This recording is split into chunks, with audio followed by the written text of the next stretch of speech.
Hi, thank you for joining us for training today. We appreciate your time. We know that you have so many things on your plate, and so we appreciate the time that you are devoting to learning more about your school health and related services, or SHARS program. Today, we're going to talk to you about various components. Please know that as you're going through this training virtually, we would love to be in a room with you where we could talk with you as a group or individually. At any point, if you're not sure about something we're covering or how to use our system, feel free to reach out. Our contact information will be at the end of the training, and we're happy to schedule one-on-one webinars virtually with you to walk through anything. If you take this training today and in a week or a month, you sit down in order to begin your documentation and you're not sure, reach out. You have district staff as well as those of us here at CASB, and we consider you family. I hope you enjoy the rest of the training.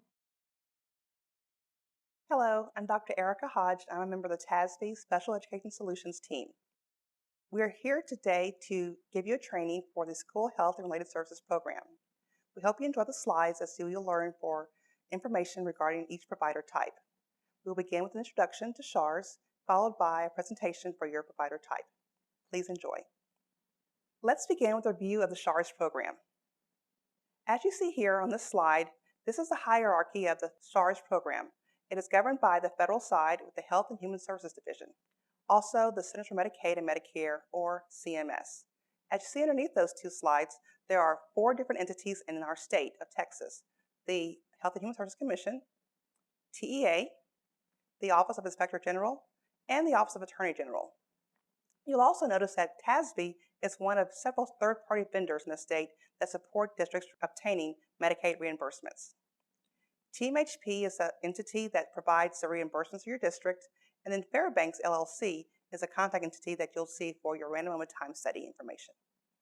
Here you'll notice that the SHARS information is on the cost categories from 2017 shows that in blue, the personal care services area provides many dollars back to districts and reimbursements. In addition to personal care services, SHARS reimbursements can be obtained from audiology, nursing, occupational therapy, physical therapy, counseling, psych services, speech therapy, physician services, and specialized transportation. What is SHARS? SHARS stands for the School Health and Related Services. It's a Medicaid reimbursement program at the federal level where you can get reimbursement for direct medical services you provide to students who are eligible. The billing criteria means you need to have a child in your school who is enrolled in a special education program. They must be 20 years of age or younger, have an ARD or an IEP documenting the medical necessity for services, and have a disability or chronic medical condition. Finally, the student must be Medicaid eligible. Our SHARS software determines Medicaid eligibility and is reported weekly to your district administration staff. So we encourage you to enter all your sessions on your caseload, regardless of whether or not you know the child is eligible for Medicaid or not. One of the important things to know about this program is that you must obtain parental consent to release Medicaid information. Each district is required to obtain a signed parental consent one time in order to release information to Medicaid. Some districts have different policies where they may ask you to do this annually. However, it is required specifically for your district to do it one time. Also remember that if a student transfers into your district and they had previous parental consent in a previous district, you still must obtain your own district's parental consent. Finally, don't forget, after you've obtained consent, each year annually, you must notify the parents that you're going to release Medicaid information on an annual basis. Did you know that there's no lifetime benefit cap for SHARS Medicaid as long as the services are medically necessary? It's very important. Many parents are concerned that once they release their Medicaid number to you, that now their benefits are going to decrease for their child. Please encourage them this is not the case. Help them understand that these services you're providing to the students are in school and they do not infect the kiddos who are getting services outside of school. There are many billable areas for SHARS. They include occupational therapy, counseling, personal care services, nursing, physician services, assessments, speech, and audiology. Also, you'll see over here specialized transportation. That's a billable service if you have one of the other services included. Hi, my name is Lori Waddell. I am an account executive here with the Texas Association of School Boards. Today, I'm going to be talking to you about nursing services. Eligible providers for nursing services are registered nurses advanced practical nurses, licensed vocational nurse, or a licensed practical nurse. The following can bill with training: certified nurse assistant, special education teacher or paraprofessional, or school health aide. Some examples of skilled nursing services are G-tube flushes, G-tube medication and flush, medication administration, blood pressure checks, those types of things. Skilled nursing services versus PCS. Skilled nursing services may only be performed or delegated by a registered nurse or advanced practice nurse and are not considered personal care services. Nursing services versus delegated nursing. Nursing services are skilled nursing procedures that are provided by an RN, an APN, an LVN, or an LPN. Medicaid administration provided by an RN, APN, LVN, or LPN. Delegated nursing services are skilled nursing procedures that are provided by a person trained by an RN. Medicaid administration is provided by a person trained by an RN. Or documentation for nursing services. They have to be in alignment. Special education and SHARS pretty much go hand in hand. Eligibility for special education goes hand in hand with prescriptions, and eligibility and referrals for SHARS. The ARD-IEP information for special ed relates to the medical necessity or specificity of services. Direct service documentation for special ed needs direct service documentation for SHARS. Review and audit for both services as well. Like we always say, good special education documentation means good SHARS documentation. There's some required components in order to support SHARS billing. Typically, we refer to the 5 W's and the how. How should these be answered in the R to address all required components? The who and the how. Who is going to be serviced and how are these services provided? The what. The specificity of activities or the services needed. When and where. The frequency, duration, and location of services. The why. Explain the medical necessity for the activities or services needed. Here's a sample document. Henry will be served in a group setting to meet his skilled nursing services needs. He will be provided with medication, 2 doses, as prescribed every school day in the nurse's office or classroom. Henry is bipolar and experiences some psychosis when agitated or stressed. The who is Henry. The how or where is in a group setting. What is he getting? Skilled nursing services. How much? 2 doses. And why is he receiving this service? Because he's bipolar. He experiences some psychosis when he's agitated. And where will he be receiving these services? In the nurse's office or in the classroom. A lot of schools have private duty nurses that come to school with students. They always want to know, is this service billable for SHARS? Under the SHARS program, these services that are provided by private duty nurses are not billable. So please make sure if and when a child receives private duty nursing services, you're not billing SHARS for any of this time. Here's some sample documentation of how nursing services need to be documented in the ARD. You probably have ARD software that provides a health services plan or a health services supplement. Please make sure when you're doing your documentation that you're checking off the frequency, the duration, and what type of medication or procedure will be provided for that student. If there's any change in general in services, please make sure that you are documenting the date of the discussion, the name of the parent or the guardian, the name of the district and staff member, discussion notes, and please be sure to describe the service modality, frequency, duration of services, and any other topics, whether or not the parent agrees.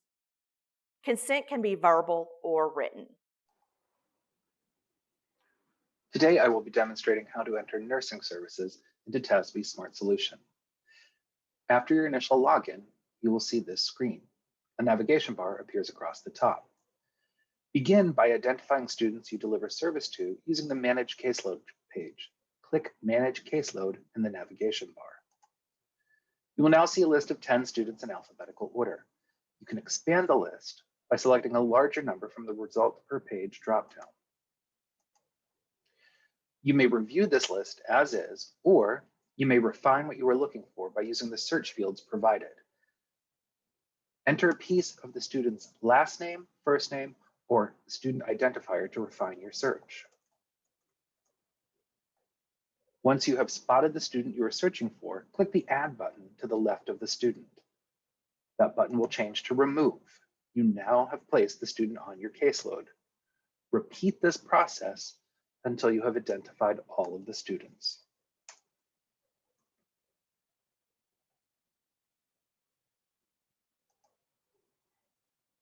Return to the home page by clicking on the link in the navigation bar. Notice that your caseload now appears on the home page. To enter a service on a student, click the Wizards link in the navigation bar. Select Service Log by Student Wizard. Select a student from the list of students you have identified. Use the filters across the top of the grid to help refine your search. Once you have located the student you wish to enter services on, place a check mark in the box to the left and click Next. You will now see a calendar of the current month. If you need a previous month, use the drop-down that appears above Saturday to move to the correct month. You may also use the arrows. Once you have found the correct month, select the day by placing a check mark on the day that you wish to enter service. Click Next. You are now on the service log page. Start by confirming that this is the correct student. Confirm the date that you have chosen. If you need to choose a new date, simply click the drop-down and select a new date from the calendar. Move to the right and use the service type drop-down. Select from the drop-down the service you wish to enter. Once you have chosen a service, the page activates. Complete information as required. Enter a start time. Enter an end time. Observations are not required, but the field is available for you to use. Notes are not required and is an optional field for your use. Below, select from the activities listed to indicate all of the activities that you provided to the student.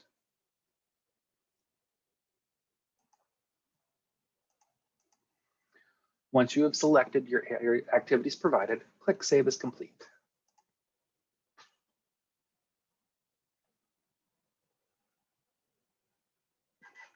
Once complete, you will return to the calendar.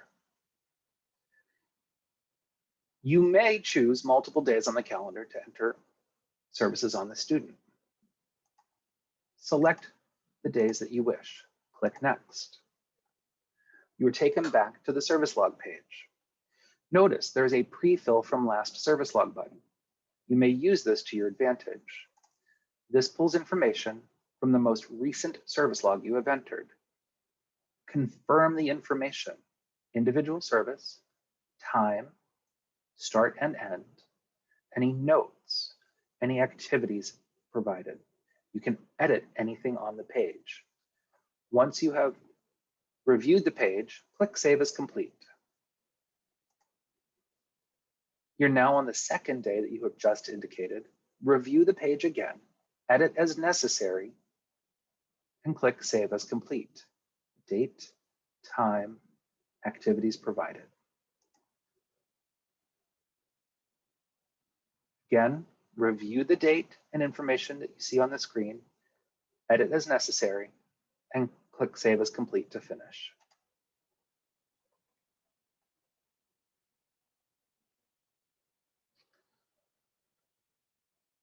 If you have entered a service in error, You may edit or delete it as long as the service has not been submitted to TMHP for reimbursement.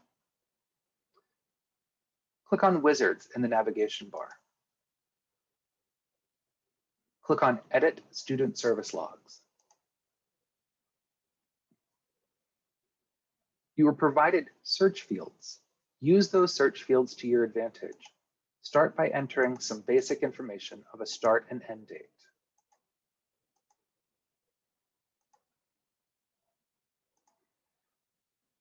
Click Search. The logs that are presented to you are logs that you can edit or delete. If you're searching for a particular log that is not visible to you here, it is because it has been sent to TMHP for reimbursement. Once you spot the log that you would like to edit or delete, make that decision. Edit opens the service back up, and you can change anything in the record. Once you've made your changes, click Save as Complete.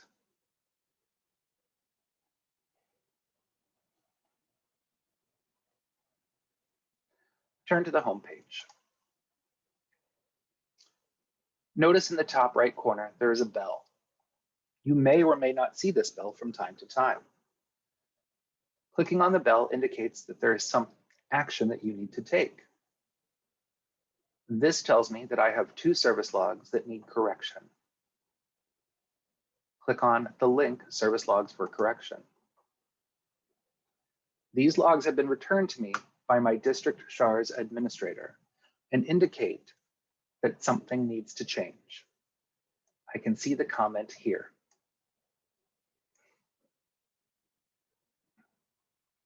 Click on Edit to open the record back up. Notice the note.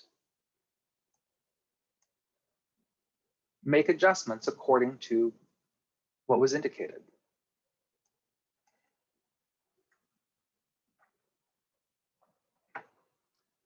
When complete, click Save as Complete.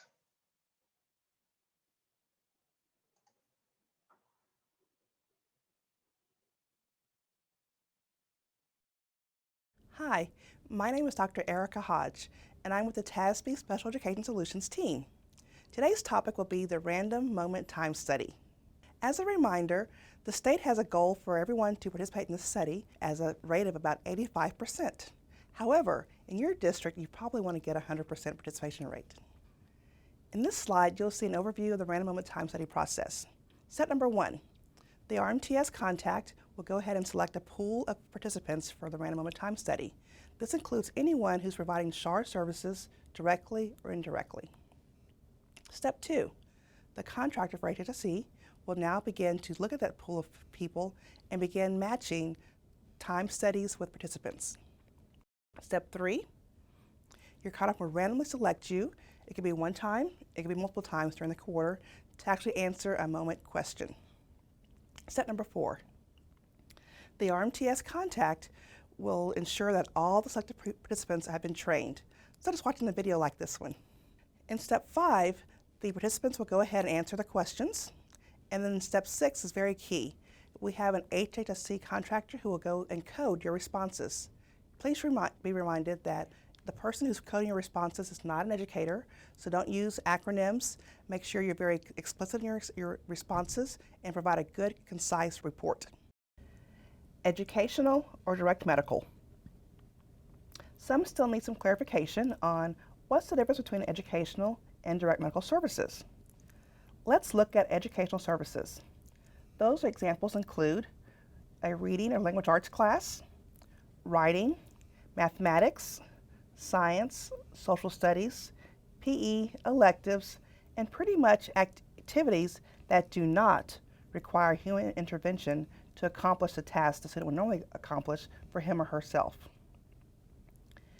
Now, when we think about direct medical services, those include skills that are required by a licensed, skilled, and trained professional, such as your therapies for OT, PT, speech, as well as nursing, psychological services, counseling, and evaluations.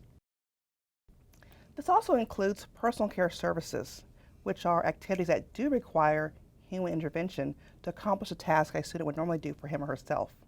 such as queuing, redirection, activities of daily living, and hands-on assistance. Now you may be wondering, what is a moment? In general, it's just 60 seconds. You will receive an email from Fairbanks, and it will tell you the time and date of your moment. In those 60 seconds, you will describe what happened. Please do not elaborate and go into what happened your entire day. If your time selected was 9:42, you have those 60 seconds between 9:42 and 9:43.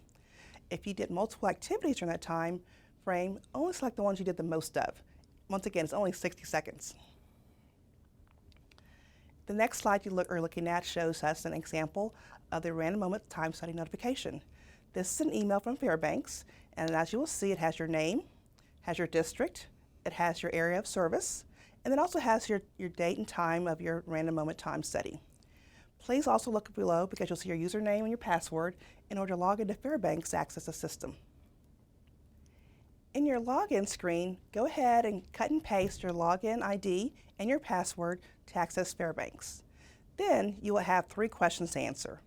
Number 1, who was with you? Number 2, what were you doing? And number 3, why are you performing this activity? Now you will see that Fairbanks has updated their screens, made it a lot easier for each person to go ahead and answer their questions. As you see now in the first question, who was with you? You have a pull-down screen. Go ahead and look at the examples you see on your screen now. Question 2. The question 2 is what you were doing. In this question, you have a text box which includes 2 to 4 sentences. In this section, make sure you only write down what was happening during your moment of time for 60 seconds. If you're performing multiple activities, go ahead and put just the one you did the most of. Also as a reminder, don't use student names. Also don't use acronyms. The person coding your response is not an educator. They're professionals and they may not understand if you use acronyms. If for any reason your coder does not understand your response, they will contact you via email to go ahead and rewrite your response. Your third question, your final question, is going to be, why are you performing this activity? Once again, they've given you a very handy and helpful pull-down menu there with over 20 different responses you can provide there. Go ahead and review the entire list and then select the most appropriate response. Once you've completed that activity, you should get an email that confirms your responses that you provided to the company. Now, let's do an example together. Question number 1. Who was with you? Your response could be a student with a learning difficulty in reading. Question number 2, what were you doing? Your response could be your 2 to 4 sentences. I was working with a special education student. Her disability is in reading and other health impairment. I was providing medication in alignment with the IEP. Question number 3, why are you performing this activity? Another possible response from your menu, to provide doctor-prescribed medication or medical care. Hi, I'm Denise Carter, Education Support Senior Account Executive for TASB Student Solutions. I'm sure you enjoyed the training session that you have just completed with my very knowledgeable colleagues. However, if you do still have questions or thought of questions based on the information that you heard, here are some ways that you can get those questions answered. First, you can contact your district SHARS administrator. If the question you have is not able to be answered by them, you are certainly welcome to contact the team for Special Education Solutions by calling 888-630-6606 or emailing shars@tasb.org. We will get back with you quickly to get your questions answered. We would greatly appreciate if you would take just a minute or less to answer the survey to let us know how we did on this training. We really do take the time to look at the results and we use that information. We always like to hear what we're doing well, everybody does, but we also really want to know if there was any area that you feel we could do better or any suggestions that you have that we might be able to use. We would really appreciate that feedback. Because you have participated in this training session, I know that you are already aware of the amazing work that the team at TASB Special Education Solutions does in the area of SHARS Medicaid. we'd like to share with you today information about our newest area, TASB Student Solutions. Our team at TASB Student Solutions is here to support your special populations programs. We do support special education, but that's not all we do. Additionally, we can provide supports for you in the areas of Section 504, English learners, and gifted and talented. Many of the services that we provide can be done remotely, so please know that even during this time of social distancing, school closures, some face-to-face, some not, there are still ways that we can support you. The services that we provide include special education, workload, staffing analysis, program reviews in any of the areas that we support, executive coaching, and professional development. Please reach out and let us know if there's some way that we can support you in any of those areas. Thank you so much for your participation in this training session today. We all look forward to working with you to support you in whatever way you need.